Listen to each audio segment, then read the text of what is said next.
So how do you get started in video production?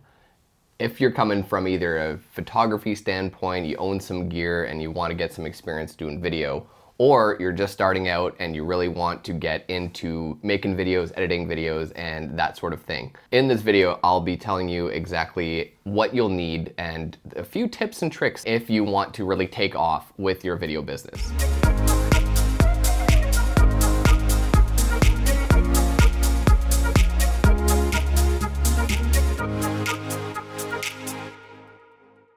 I'll be sharing 5 tips with you that I use out of my own personal story of how I became a wedding videographer. So if we haven't met before, my name is Luke. I am with Grey Loft Studio with my wife Bethany, and we own a successful wedding photography and videography business.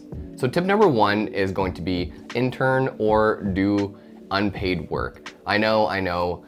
Doing work for free isn't the greatest thing, and I'm not saying that you're always gonna need to work for free, but it's a great place to start somewhere, to get your hands on a camera, start recording and start editing. Those are the 2 biggest factors on how you're gonna grow in the video industry. When you start working for somebody else or with somebody else, sometimes you'll have access to their equipment. Now that can be really useful when you're dealing with audio, lighting, all those kind of things, because the equipment can be pretty expensive. So if you're broke like myself was when I first started, then it's a very good advantage to be able to work with or for someone else and be able to use their equipment. It'll teach you what you like and dislike about it, and maybe help you down the line to make the investment for yourself.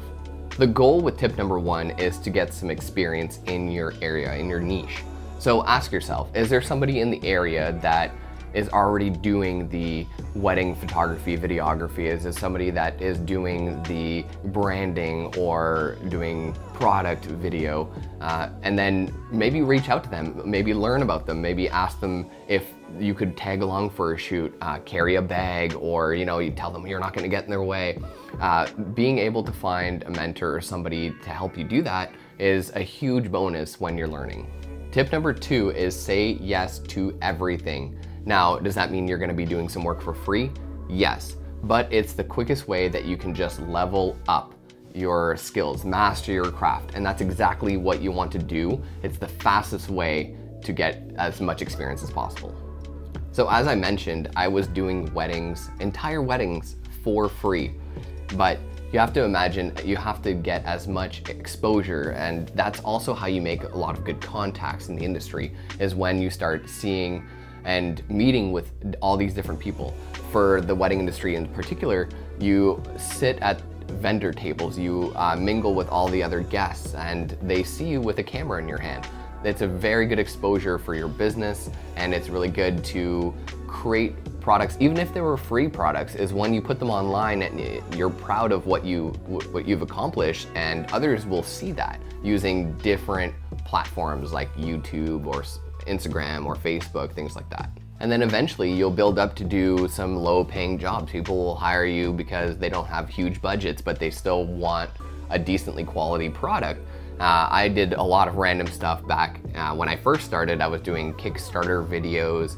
I was doing videos for products for babies. I was doing all kinds of different stuff. I was editing videos for conferences. There's a lot of different things that I did to make some money right away and to also gain a lot of experience. It gave me a big range of different things that I worked on. I did a little bit of animation, I did some editing, I did a lot of my own videos for products and using overlays. It just teaches you how to use different tools. You kind of see something, you have a vision in mind, you then start to learn and you apply, you watch YouTube videos on tutorials, and that's kind of the way that I was brought up, is I just kind of saw something that somebody else did. I wanted to learn how they did it, and then I would practice how they did it. That combination of getting inspiration, practicing, and then putting it into practice is really what grew my experience very fast. I learned a lot of different techniques and trades in only about a year's time is when I started getting actually hired to do my full price of what I wanted to do. Tip number 3 would be to build a portfolio, or to have a portfolio somewhere. Now, whether it be a YouTube account, whether it be a Behance account, whatever it is, you need a central place to put all your videos. Now, I actually started our YouTube channel for Grey Loft Studio because that's exactly what I wanted to do. I just wanted to put all of my work somewhere online. And then the advantage of having a YouTube channel is that other people can find your work.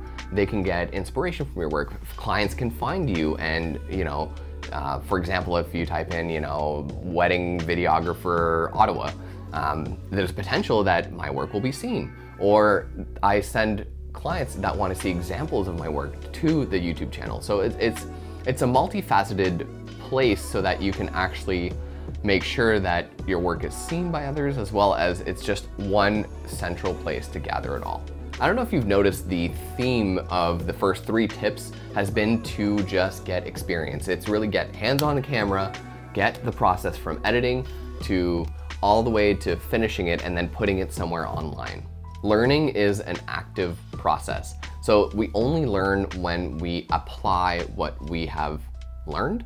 I guess it just means that practice makes perfect. It's really about just putting in the hours and putting in the time so that you can apply what you've learned in theory into practice, and then that's really when it's going to stick in your mind. Moving on to tip number 4 is to invest in some lighting.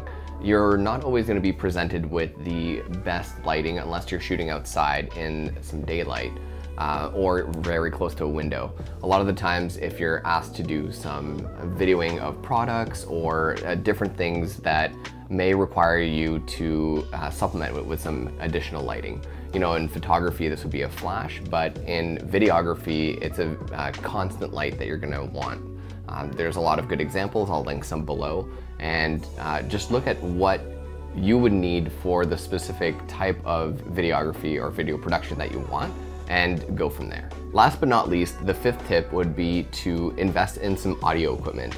As you can see, I'm wearing a little microphone right here, but you can also invest in a shotgun mic, which goes right on top of the camera. Those are really good to pick up the audio if it's in a fairly quiet place. If you're looking to do some interviews or some more corporate type videos, then you may want to invest in a microphone that records into a recorder in a pocket or something like that. They can range from $100 or so to get to really bring your video production to that next level. Have you ever seen any videos where the audio was not great? As much as the video looks amazing, as soon as the audio isn't clear or isn't very well done, then you can really lose interest in what you're watching. I hope you enjoyed the video and learned a little bit something about video production, either starting it as a new business or adding it to an existing business. And don't forget, we have a free downloadable in the description below. You'll find a link. We'll send you the 5 tips that we talked about today, and we'll include another 5 just for you. As always, thank you for watching this video, and if you like the type of content we're creating, please don't forget to subscribe.